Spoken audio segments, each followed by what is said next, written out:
ಮಾಡುದಿಲ್ಲ ಪತ್ತೆ ಪಡಲಿಲ್ಲ ಮುಕ್ತಿ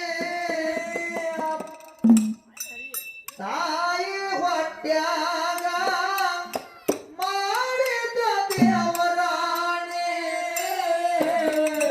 ಮಾಡಿದ ದೇವರಾಣೆ ತಿರುಗಿ ಬಂದ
ಮಾಳಿಂಗರಾಯ ಪುರವಿಗೆ ಆಗಿದ್ದ ಮಾತಿನ ಗಿಣಿ.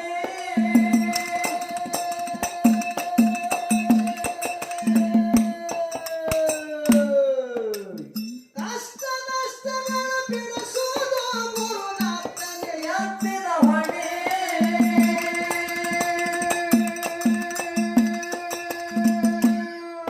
ಗೋವಿನ ಪಾದಕ್ಕ ಇಟ್ಟಿದ್ದ ಹಣೆ ಶರೀರಾಗಿದ್ದ ವಜ್ರದ ಕಣಿ. ಗೋವಿನ ಪಾದಕ್ಕ ಇಟ್ಟಿದ್ದ ಹಣೆ ಶರೀರಾಗಿದ್ದ ವಜ್ರದ ಕಣಿ.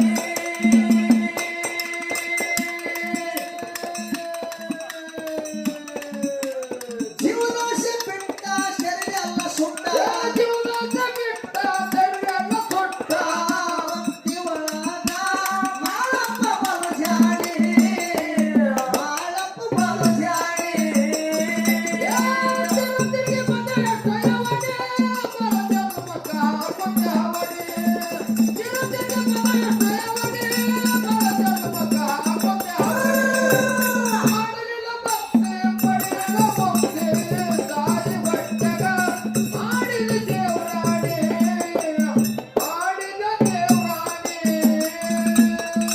ಹೊನ್ನೊಟ್ಟಿಗೆ ಗೌಡನ ಹೊಲ ಎತ್ತ ಬೀಜಾಳ ಬುದ್ಧಿಯಾದನೆ.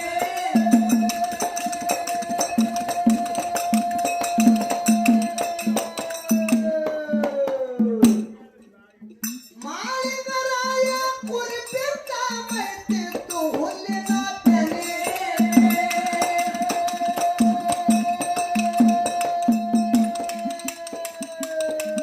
ಗುರುತಾಗಿ ಬಿಟ್ಟನ ಗೌಡ ಮನೆ ಓಡಿ ಬಂದನ ಮಾರುತ್ಯ ಧ್ವನಿ. ಗುರುತಾಗಿ ಬಿಟ್ಟನ ಗೌಡ ಮನೆ ಓಡಿ ಬಂದನ ಮಾರುತ್ಯ ಧ್ವನಿ. ಏ ಮಾಳಪ್ಪ ನಿಂತ ಹೊಡಿತಾನ ಸ್ವಂತ. ಗೌಡನ ಮಡದಿಗೆ ಸುರುವೈತವನ ಧ್ಯಾನಿ. ಸುರುವೈತವನ ಧ್ಯಾನಿ.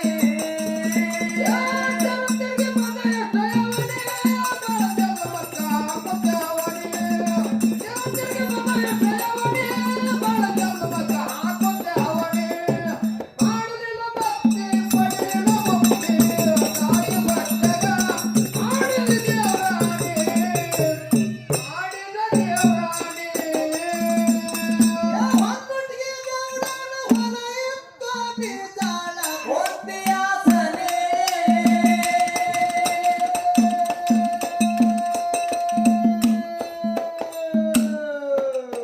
ಮಾಳಿಂಗರಾಯ ಕುರಿ ಬಿಟ್ಟ ಮೈತಿತ್ತು ಹುಲ್ಲಿನ ತೆನೆ. ಗುರುತಾಗಿ ಬಿಟ್ಟನ ಗೌಡ ಮನೆ ಓಡಿ ಬಂದನ ಮಾರುತ್ತ ಧ್ವನಿ. ಗುರುತಾಗಿ ಬಿಟ್ಟನ ಗೌಡ ಮನೆ ಓಡಿ ಬಂದನ ಮಾರುತ್ತ ಧ್ವನಿ. ಏ ಮಾಳಪ್ಪ ನಿಂತ ಹೊಡಿತಾನ ಸ್ವಂತ. ಗೌಡನ ಮಡದಿಗೆ ಸುರುವೈತವನ ಧ್ಯಾನಿ. ಸುರುವೈತವನ ಧ್ಯಾನಿ.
ಎಂಕನಗೌಡರಿಗೆ ಫಲಸಂತನ ಇಲ್ಲ. ಹೌದು ಹೋಗಿ ಅವ್ರಿಗೆ ಫಲಸಂತನ ಕೊಟ್ಟವ ಮಾಳಪ್ಪ ಅಂತ ಹೇಳ್ದ. ಹೌದೇಪ್ಪ ಹೌದು ಹೇಳೋದ್ರಿ ಯಾಕವಲ್ಲಪ್ಪ ಅಂತ ಹೇಳಿ ಹೇಳಿ ಹನ್ನೊಟ್ಟಿಗೆ ಎಂಕನಗೌಡನ ಸೀಮ್ಯಾಗ ಮಾಳಿಂಗರಾಯ ಕುರಿ ಬಿಟ್ಟ. ಕುರಿ ಬಿಟ್ಟ ಕಾಲಕ್ಕ ಬಿಟ್ಟು ಕಾಲಕ್ಕ ಎಂಕನಗೌಡಗ ಗೊತ್ತಾಗಿ ಮಾಳಿಂಗರಾಯಗ ಯಾಕೆ ಕುರಿ ಬಿಟ್ಟಿದ ಅಂತ ಹೇಳಿ ಮಾಳಿಂಗರಾಯಗ ಹೊಳ್ಳಿಕ್ ಚಾಲು ಮಾಡ್ದ. ಹೌದೇಪ್ಪ ಹೌದು ಹಳ್ಳಿ ಚಾಲು ಮಾಡ್ದ. ಖರೆ ಮಾಳಿಂಗರಾಯಗ ಗೌಡ ಹೊಡಿತಿದ್ದ ಖರೆ ಮಾಳಿಂಗರಾಯಗ ಏಟ್ ಬೀಳ್ತಿದ್ದಿಲ್ಲ. ಗೌಡನ ಮಡದಿಗೆ ಮನ್ಯಾಗ ಹೆಣತಿಗೆ ಏಟ್ ಬೀಳ್ತಿದ್ದು. ಹೌದು